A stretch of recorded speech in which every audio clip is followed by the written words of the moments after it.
Ungamuiwale Bwanji X1.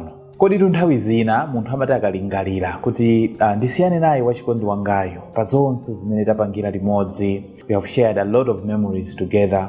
Ndiye ambiri amati akaganizira zimenezi kuti sinizakwanitsa kumuiwala pamene ena masankha kungokhala ngakhale pali mavuto ambiri amene akuchitika pa relationship yawo. Izi zimachitika ifanena kuti munakondana kwambiri. And chimene mukuyenera mudziwe chofunikira kwambiri chonena kuti sikuti ndi relationship ina iliyonse yomwe idzakhalepo mpaka nakalekale. And kuthawi zina kuzipanga iwe detach ndi ex wako sikuti kumakhala kuti you are just hating ex wakoyo ayi kapena kuti iweyo you are bitter ayi. Komano nthawi zina ndi chisankho chabwino chimene iweyo ungathe kuchipanga chifukwa ndi chimene ungathewe kuzitetezera mtendere wako komanso kuzibweresera self respect mwa iweyo mwini. Komanso zimakuthandizira kwambiri kuti upange heal komanso upange regain clarity tione kuwala kwa moyo wako mbali ina ya moyo wako komanso kukwanisa kuzimanga bwinobwino kuzipanga rebuild your life. Ndiye lero tifuna tigawane malamulo kuti ngati mufuna muzipange detach kwa X1 chifukwa zimenezi zitakuthandizirani kuti you should step back emotionally komanso mpange move forward ndi moyo wanu. Lamulo loyambirira ndi limene timalitchula kuti the law of acceptance. Akuluakulu mmoyomu china chilichonse chikazakuchitikirani chopinja kaya chomwe chili challenging kwa inuyo kuti chinthu chimene sizakupwetekeni kwambiri chinthu choyambirira chimafunikira kuvomereza. So muvomereza bwanji? You have to stop fighting reality. Chilungamo ndi chimenecho kuti achikondani samakukondani or akusinthirani. So chabwino chimene niyo mungapange ndiko kupanga accept the situation kuti I think chikonda apa chathapo. Chifukwa chimene mungadziwe nchonena kuti anthu nthawi ina yake amaonesa ndithu mmeneyo alili kudzera ma actions awo. Ndiye pali chizungu chotchuka chimene tonsefe tikuchidziwa amati actions speaks louder than words kapena kuti actions speaks louder than promises. Chifukwa chimene chimachitika nchonena kuti pali kufunikira kwambiri kofananitsa mawu komanso zochita. Pali anthu ena amangodziwa kunena I love you komano through their actions si I love you ayi. Munthu akukuza zomwezo akuchitira zomwezo komano ambiri amatha kuyankhula komano zochita zawo zili zina. So chofunikira kwambiri kuchichita is to believe what you see not what you are hoping for. Umayeneka uzikhulupirire kwambiri zimene wewe waona ndi maso ako umboni ndi umenewo kusiyana zimene wewe kungopanga hope kuti mwina. It's better to believe zinthu zimene wewe waziona. Chifukwa chimene mukuyenera mudziwe chofunikira kwambiri ndichonena kuti healing ijayo imayamba nthawi imene munthu wavomereza. Komanso healing imayambira pamene munthu wasiya kupanga deny the truth kukana chilungamo. Chilungamo ndi chimenecho and then we are still denying it. Pamene anthu ambiri amavutikira kupanga heal. Lamulo la number 2 loti mungathe kumuiwala X1 ndi the law of self respect. Lamulo lakuzilemekeza iweyo mwini.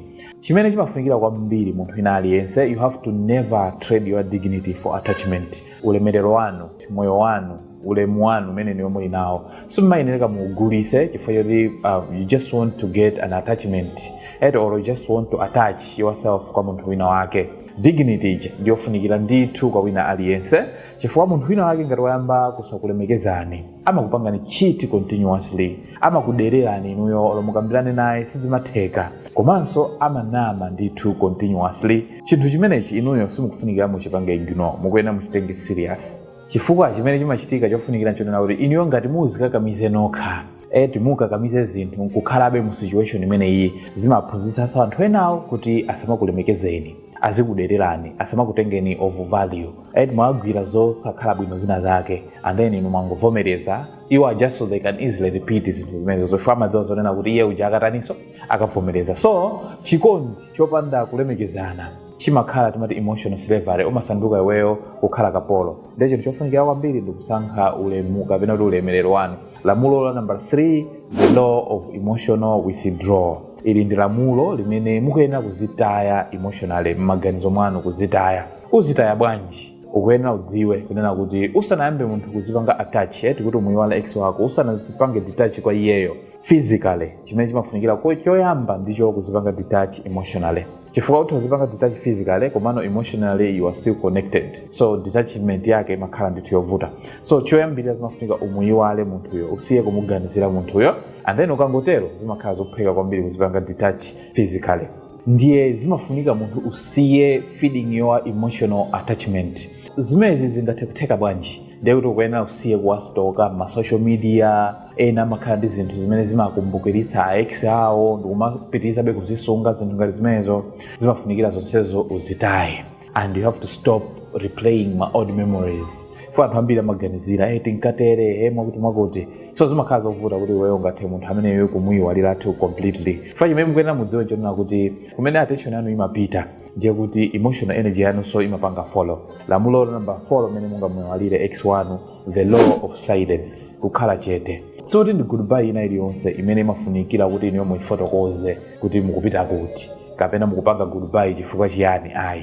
Komanso mukuyenera mudziwe kunena kuti sukuti ndi hate ina iliyonse munthu akakhala kuti wakuvulaza or wakuswera mtima kwina kulikonse kumene kumafunikira reaction.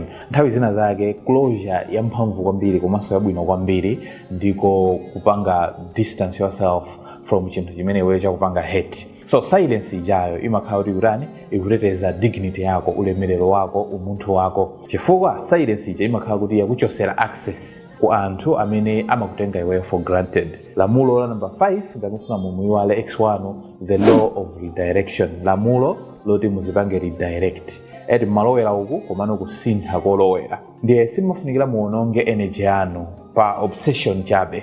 Zimafunika nthawi zina kupanga redirect energy yanu towards chinthu chomwe chikubweretsereni positive growth. Chinthu chimene chili chofunikira ndithu kwa munthu wina aliyense. Osangokakamira zinthu zimene sizikupititsani kwina kulikonse. Koma nthawi zina zake lowerani direction kumene kungapezeke zinthu zimene zingakupangitseni iniwe kuti moyo wanu upange improve komanso pakhale growth m'moyo wanu. Chinthu chimene chimafunikira kwambiri kuchipanga focus stili pa law imene iyi ndichonena kuti muzipange redirect towards iniyo kuzitukula, kubweretsa zinthu zina zosangalatsa m'moyo mwanu, komanso kubweretsa healing and self care, kuzisamalira nokha komanso mpange heal. Fwa ina amangoonda kumangodwala chifukwa kuganiza kwambiri, and this is bad for yourself. Komanso ndi nthawi yopanga rediscover cholinga cha moyo wanu. Moyo uti uli ndi cholinga. So you have to rediscover that purpose and my goals a moyo wanu. Chifukwa energy yomweyo imene mukuyionongera pakumkumbukira munthu winayo ndikumangolira ndikumangoondayo mungathe kuyigwiritsa ntchito pozipanga inuyo a stronger version of yourself. Lamulo lomalizira number 6, the law of peace over love.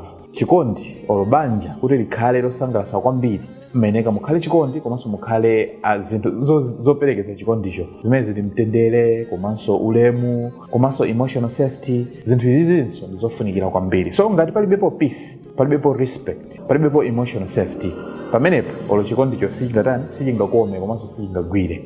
Ndiye mukuyenera mudziwe kunena kuti ngati kumukonda wina wake constantly kumapanga disturb your mental stability, ndiye mukuyenera mudziwe kunena kuti chikondi chanu ndiye mukuchipeza pa mtengo wodula kwambiri. So nthawi zonse mukuyenera musankhe mtendere over painful attachment. Mukuyenera mukumbukire kunena kuti kumuyiwala ex wanu imene pa chizungu kuti detachment sikuti ndikunena kuti mukudana ndi munthu uyo ayi, komano ndikuzikonda inuyo enake mwini chifukwa ichi ndi chinthu chimene chofunikiraso kwa inuyo musanapange walk away. So mukuyenera muteteze mtima wanu kuchokera ku zinthu zimene sizikukulemekezani, sizikukupangani so value. Pamenepa muzazindikira kunena kuti even chikondi china chimene mungathe kuzachipeza kuchokera pamenepa chizakhala chosangalatsa kwambiri moyo wanu. If you find this video helpful, please like it and share, and don't forget to follow our page for similar videos. Thank you very much for being there and watching, and see you in the next one.